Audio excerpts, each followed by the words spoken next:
of management, in terms of spirit of reporting, in terms of behavior of dialogue and communication. There is no reason why to make an opposition between the private and the public sector. So it makes sense for us at the IRC Council to think about, maybe in the middle term perspective.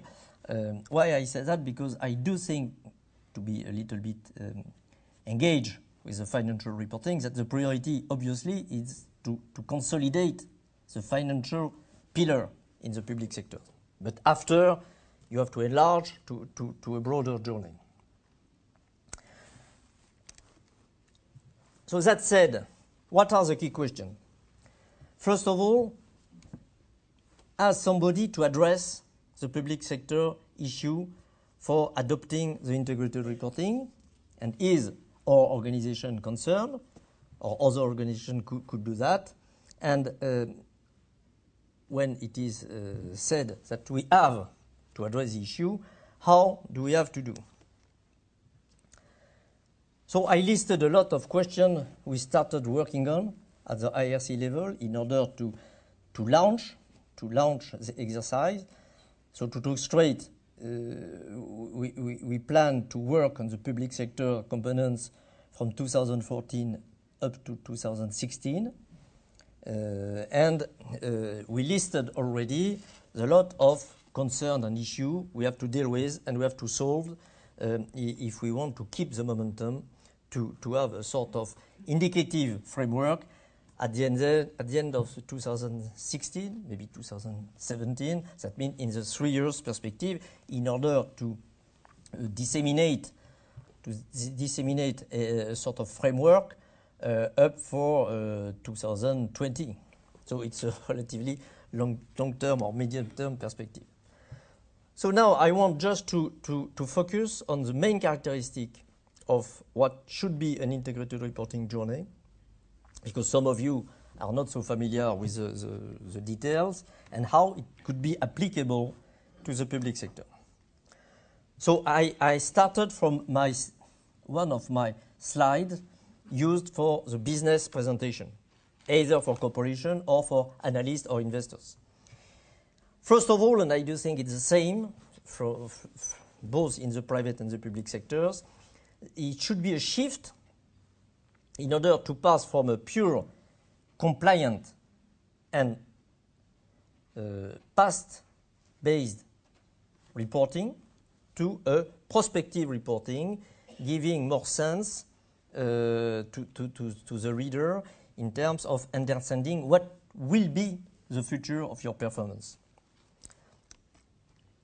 And that said, we do think at the IRC level that the future communication will have two main bedrocks, one based on the financial reporting and one based on the non-financial reporting, with some additional comments regarding strategy, governance, performance, prospect, a lot of things which can't be measured through indicators.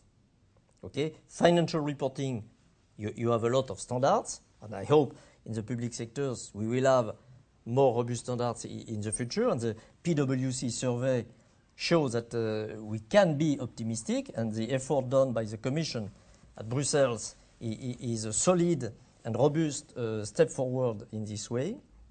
And for non-financial reporting, I mean, in other words, social, environmental, and related issue, we could have in mind that a lot of so-called standard setters across the world produce already a framework with some indicators.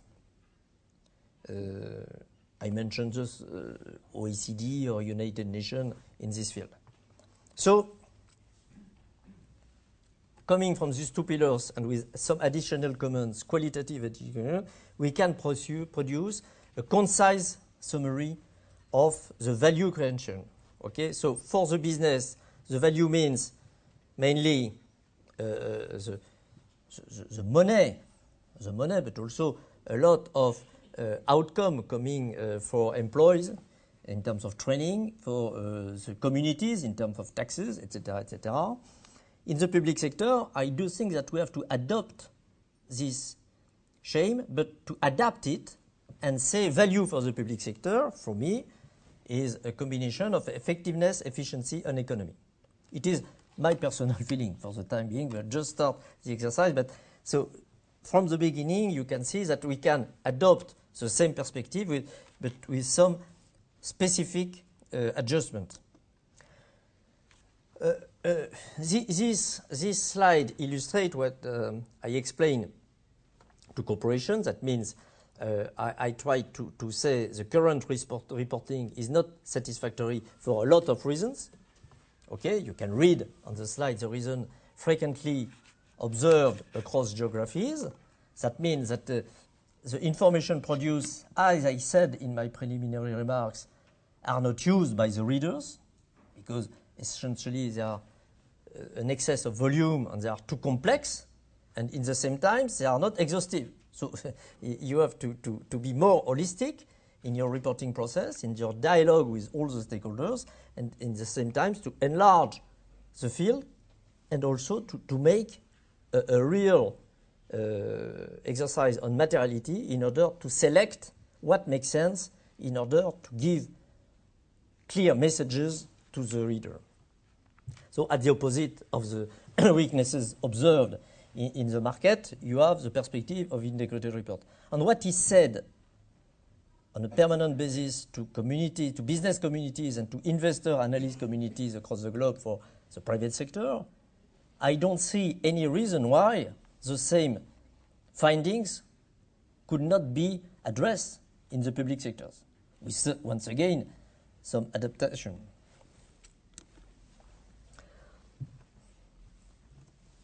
So beyond the perspective, what is integrated reporting today? Three characteristics. First of all, it is a communication. And when I say that, it is a communication not only in terms of a report, but reporting means a permanent tool in order, a permanent thinking and a permanent process in order to make everybody, to get everybody on board. That means it is a revolution, it is a breakthrough in order to scrap the silos within an organization. Okay, it is fundamentally what is the communication process. And once again, what is true for the private sector is true for the public sectors. Now you have few examples, or even no example, of transversal communication between departments within a state or within a city in order to think about a common decision makers process and a common and blended reporting process. So communication is key because beyond communication, it's a new spirit, a new style of management, a new team spirit. Second characteristic of integrated reporting, it is about the value creation. Once again, the value for me